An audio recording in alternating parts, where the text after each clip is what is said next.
बनाने का काम अभी अधूरा है, लेकिन फिर भी काम पूरा होने का साइन बोर्ड लगा दिया गया है। कोला शहर के मागरोली से रंगोटी इलाके के ओर जाते वक्त लोगों ने सड़क पर गुस्सा जाहिर किया है। इस गुस्से का कारण सड़क की काम अधूरा छोड़ने का था। मागरोली और रंगोटी ग्राम पंचायत इलाके को जोड़ने वाली एक जरूरी ग्रामीण सड़क की खराब हालत को लेकर पूरे समुदाय में गुस्सा भरा हुआ है। आरोप है कि मागरोली से रंगोटी तक जाने वाली इस ग्रामीण सड़क का लगभग 600 मीटर का हिस्सा गड्ढों से भरा हुआ है। गाड़ियों की आवाजाही तो दूर की बात है, इस सड़क का इस्तेमाल करने वाले स्थानीय लोग और छात्रों के लिए पैदल चलना भी लगभग नामुमकिन हो चुका है।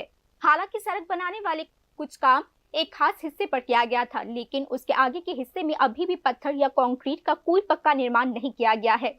फिर भी हैरानी की बात यह है कि इस रास्ते पर एक साइन बोर्ड लगा दिया गया है, जिस पर लिखा है कि सड़क का काम 2025 में पूरा हो चुका है। स्थानीय लोगों का आरोप है कि अधूरे काम के लिए काम पूरा होने का साइन बोर्ड लगाना एक बड़ी गड़बड़ी की ओर इशारा करती है।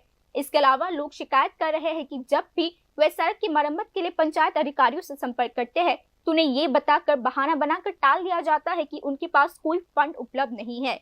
कुछ मामलों में इस खतरनाक सड़क पर होने वाले हादसों को रोकने के लिए स्थानीय लोगों ने खुद ही पहल की है। उन्होंने आपस में पैसा जमा करके सड़क पर ईंट बिछाई है। हालांकि इन कोशिशों के बावजूद कोई पक्का समाधान अभी तक नहीं मिल पाया है। लोगों ने मांग की है कि सरकार साइन बोर्ड पर दिखाई गई जानकारी की सच्चाई की जाँच की जाए और सड़क बनाने का बाकी काम तुरंत पूरा किया जाए। इस मुद्दे पर अपने स्थानीय विधायक का ध्यान खींचकर लोगों को उम्मीद है कि सड़क की मरम्मत के लिए कदम उठाए जाएंगे और उन्हें आगे की परेशानी से मुक्ति दिलाई जाएगी। Bureau report news.